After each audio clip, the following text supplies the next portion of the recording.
Making it up as I go. That's the Paul Show. Hi, I'm Paul. This is my show. Today we're talking about D&D. I want to talk about this session that I've been planning for about a week. I'm going to try to cover my bullet points here because that's kind of what goes into planning out the session. There's a lot of other things outside of planning a session that go into making the world that I've created for my players. But I wanted to talk about what thought goes into creating a session that's about 4 to 5 hours long.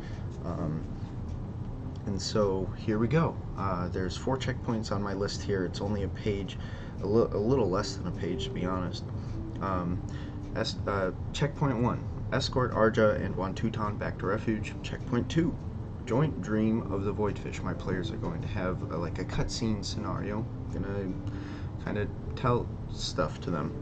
Checkpoint 3, back at refuge, what happens?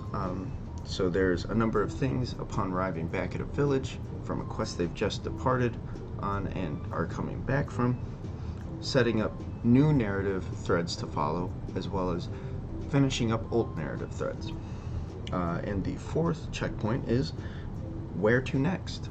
And more or less that's just taking note at the end of wherever my players end up after the 4 to 5 hours. Where are they headed? And then kind of prepping the area that they're probably going to encounter next. And so to give a little more detail to each of these, escorting Arja and Wantutan back to refuge. This is a map that I've created for my players. It's pretty big, but right now they're up here and they're going to be traveling from where they are now down this way. And I plan on there being 1, 2, 3 things that are happening here. There's going to be 2 combat encounters and 1 opportunity for roleplay. The combats I've got planned are a troll and a boulette combined, like they're going to be encountered at the same time, same combat instance, and then there's going to be a gorgon and a hill giant. The Gorgon stats I plan on manipulating to some extent. That being said, here is my DM's guide, and I use the actual DM's guide, page 304, 305-ish, where it shows all the types of monsters that can kind of spawn in each of these areas, and some of them overlap, and that's okay. The hill and grassland monsters are what we're concerned about given the area on my map here.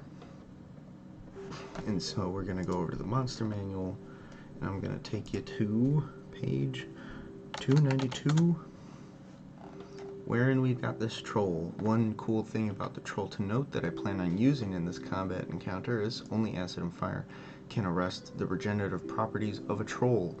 A number of my players have access to either acid or fire, so there's going to be an opportunity for them to be targeted by the troll. The troll doesn't have any area of attack type dealios in terms of abilities or actions.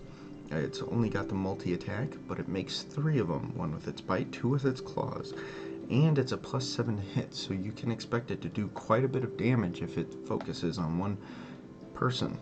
So if my wizard isn't careful and casts acid splash onto this thing, he's probably going to get knocked out in the first round. There's a chance of it. And that's going to be compounded by another thing called the boulette. And so here we go, page 35. Cool. Boulette, it's an underground hunter and it's a wandering monster, so it can cover a pretty large amount of area because it can move on above ground just as well as underground, same speed. It's got a thing called Deadly Leap, so it's much more deadly if it encounters a group of people that are within range of that. So at least 15 feet. Each of those creatures must succeed a DC 16 strength or dexterity. And its AC is 17, so it'll take a while to chip away through the 94 hit points. I could manipulate that higher or lower depending on what I'm looking for out of the combat. And then it's got a standing leap. Long jump is 30 feet and high jump is up to 15 feet without a running start. Point being, though, it's deadly to the group. So if my players aren't spread out, if my NPCs aren't spread out, they're all going to take damage to one attack, and that's just going to switch up the perceived threat of the monster. And so the boulette and the troll in combination, if they focus down the troll while distracting the boulette temporarily, and then focusing on the boulette, the combat encounter should be pretty awesome. I think that'd be pretty cool having one player distract the boulette. Whether or not my players think of this, we'll find out. But that's a problem for me to handle in the moment. This is just the planning of it. And I can manipulate these numbers however I like. Point being, AC and HP are easy ways to manipulate the difficulty of a monster. We're going to go back here, and we're going to talk about the other combat encounter now, which is the Gorgon and the Hill Giant. The Gorgon, page 172. The Gorgon has a green mist that thematically allows it to create food wherever it exists, basically. And so it exhales this green fog onto either plant matter or animals, and if they fail a save, they turn to stone. The beast then eats the stone for food. And so its AC I plan on lowering, its HP I plan on increasing. I don't want my players to feel like they're not allowed to hit the monster, especially being level 6. I don't expect them to be rolling consistently over 19. That being said, though, I want the monster to last a while, and the AC and the HP combined like that I think would work, but I don't think it'd make my players feel very good about themselves, if that makes sense. So I'm going to lower that to maybe 18 or 17 and up the HP by about 30 points, 40 points. One key thing to note is that it does have a multi-attack, but it's dependent on this trampling charge. So if the thing runs in, does its attack, and then does its hooves, depending on whether or not the first attack hits, of course. It could also run in and do a petrifying breath and then run out. It could use hit and run tactics if it likes. It could also just go kind of nuts in the group and just start attacking as often as possible.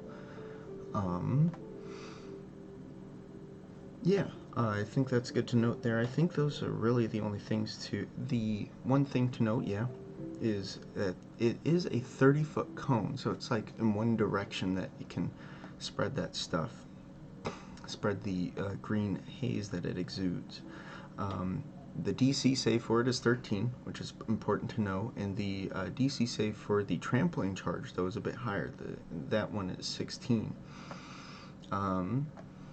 I think that's really all there is to note about it. It is immune to petrified, but that's just because of the theme that it takes on and turning things to stone. Yeah, so that's the Gorgon, and I'm going to be using that in combination with your boy, the Hill Giant. This bad boy. He's chaotic. He does have a multi-attack. Good to note. Only one ranged attack, though, and it can't be the multi-hit like that. It can speak giant, so it is open to conversation to some extent. Its AC is 13, and its HP is 105. That being said, I might actually up the AC to maybe 14 or 15, and I'm probably going to lower the HP. That really depends on how I feel about it, though. I might actually just use it as is, because that means it's not as intimidating as the Gorgon. And then let's take a look at it here. Bigger means better, voracious eaters, stupid and deadly, raging bullies, primitive. From those bullet points, we can put together that if there's a thing bigger than it, it will be like, oh, that thing might be stronger than me. And then let's take a look at its size. It's only huge. Huge versus large, I should probably figure out, but I think huge is actually bigger than large. So it wouldn't be as intimidated by the Gorgon. Its constitution is higher too. Voracious eaters, it's going to be eating a lot, and so my players are kind of like sitting ducks to it because they're not as big as the Hill Giant. Stupid and deadly, if you can provoke it, you can get it to do things that aren't to its benefit. You could get it to attack the Gorgon. Very possible. And raging bullies. If you goad it enough, you can make it focus on you and effectively remove it from combat at the expense of distracting it. And that's the other encounter.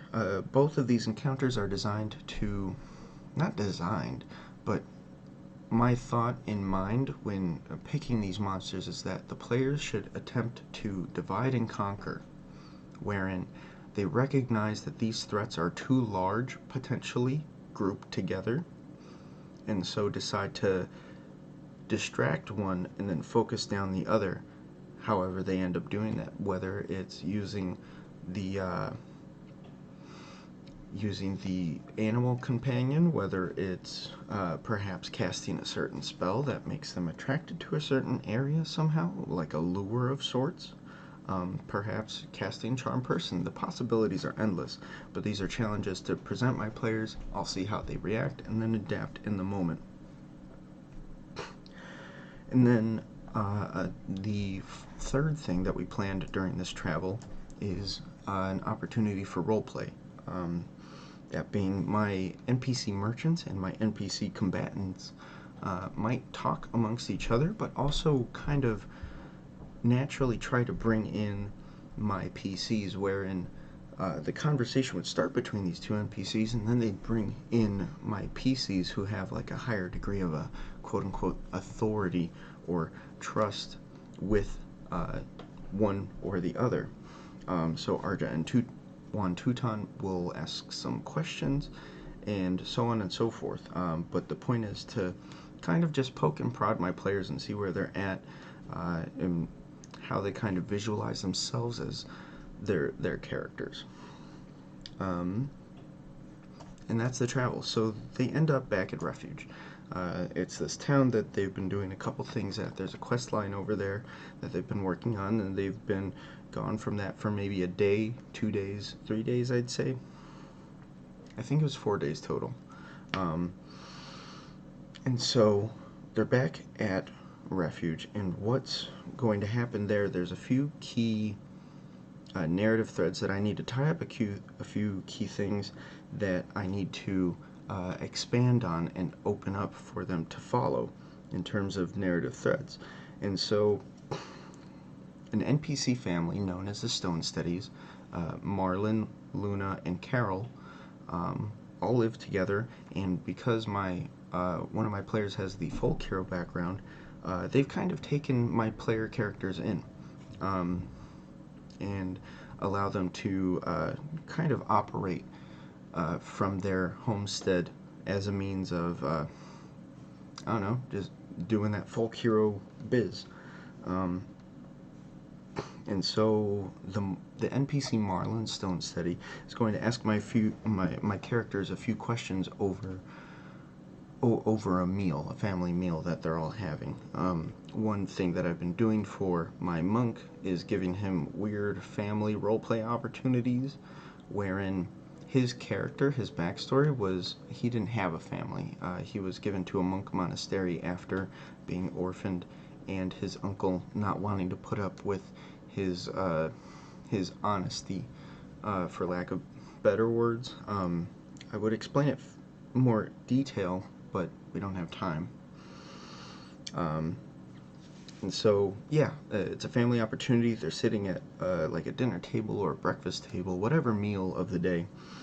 And he's going to ask them a couple questions. My players had collected some aboleth skin, and I plan to create a narrative thread or goal for them to craft something out of that. Hopefully better armor for my mage.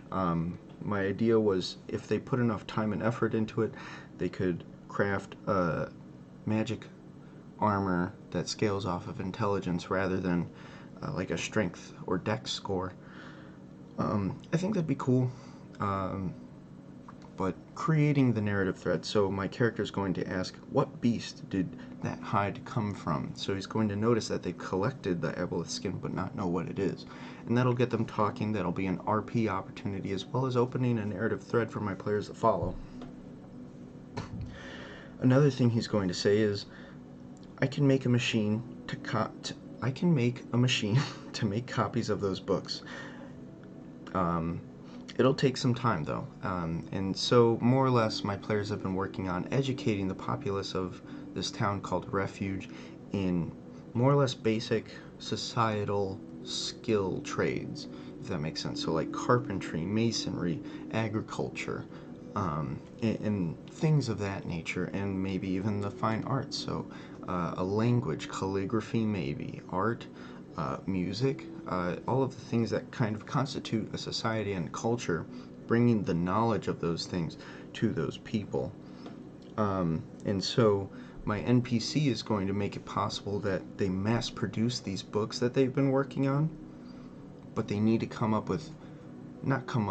but they need to create different skill trades in these books. So one will be carpentry, one will be masonry, one will be quote unquote archery.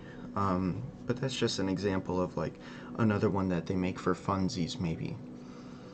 And I would totally be willing to like make that canon. We'll keep a list of the books that they've made. And so he's going to more or less say, I can make this machine, but I need time. So give me 2 months and then come back in 2 months and I'll have it ready for you. And so that'll give my players an opportunity. Let me put away the book here. Man, did I forget to take the book down to like show you guys the route here? I planned it out like this kind of. I'm getting distracted though. So we're gonna zoom out a little bit, not a lot of it, a little bit. And so there's all this other map stuff for them to explore. They've got a narrative reason to come back to this area here that's like their home base. And they've also got a narrative reason to visit this village here called Lakeside. There's a scholar there with lots of books. My wizard wants in on those books. That being said,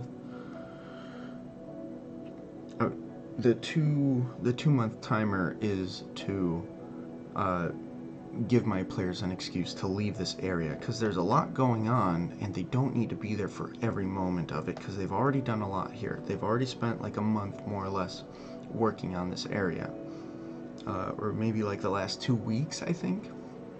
And so it's about time that they've made enough progress. They need to go out, check other things, and then come back to it after things have developed for a little bit. Not over years, over months, but even still. And so that's the other plot line or dialogue line that my NPC is going to deliver. Another thing he's going to say is, it might be best to lay out where unique buildings are going to go so people have time to move. So in the city, I'll show you another version of the town of Refuge. There's like this basic plot where they think they're going to be putting like some walls, maybe some towers, and then there's this central cube here, just so you know where the center of the actual village is, or at least planned to be within the new borders of it. This is also a representation, on this side at least, of the current populace that exists. So laying out where a library is going to go, laying out where a bathhouse is going to go, those are going to be important things for people to move out of the way of, so they can be constructed when my players come back. And that's going to be free range as well, wherein my players are kind of going to dictate the structures going into the village. I really want to influence them to make a library. And so I'm pushing this whole thing of mass producing books. Where are those books going to go? That's going to be a problem that comes up in dialogue when they're planning out these plots of land. And the final thing that my NPC is going to say here is, you might need to make more than one book, implying that carpentry isn't all there is to life. And so even though they are going to finish that book on how to make houses and build things with trees and such, and working those materials into habitats or domiciles, while that is an important skill, it's not everything. There's cooking, there's agriculture, there's too many things. And so I'm going to make them come up with like 7 books, and we'll go from there. And then the rest of them can kind of be like fun detail that if they have the time for, if they care enough to keep putting effort into this one, by all means they can, and I would love to see it. And that covers my second checkpoint. Well, technically my third one, but we're going out of order because this is just how sessions work, I guess. I don't really plan these with a certain order. They're just certain narrative beats that I'm trying to accomplish that make sense and give structure or make it feel realistic, I suppose. And so at some point they're going to go to sleep before they travel away from refuge. They're going to have a joint dream of the voidfish. This is from the Adventure Zone. And more or less the concept of the fish is that if you feed it like a musical piece and you hear that musical piece in real time, if you're not in relation with the fish, you'll hear static. If you've imbibed the fluids of the fish, then you can hear it. Clear as day. The point being, it's able to conceal information to some extent as long as it's able to consume it on one level, but then it's also shared with anybody who imbibes those fluids of the fish. So if you didn't know what the music was before, now you know what the music is, you know? It's a cool thing, but I plan to give them a dream of this, more or less a cutscene where I take away control from the players while they're sleeping, and I give them weird things to think about that their characters are somehow tied into, and it makes them curious, it makes them wonder about what their overall role is in my campaign, in the story. And that's my third thing. Kind of actually a little simple, but it's more dependent on whatever creative writing I end up doing between now and the actual session. And then the final checkpoint is where to next. They're going to pick one, or at least to start. They can say, oh yeah, we want to travel from refuge to here to there, but guess what? That's 33 miles. You want to travel 21 miles here? You're going to have to cross this river. So let's say they go downriver, because the river flows this way. So they end up about here.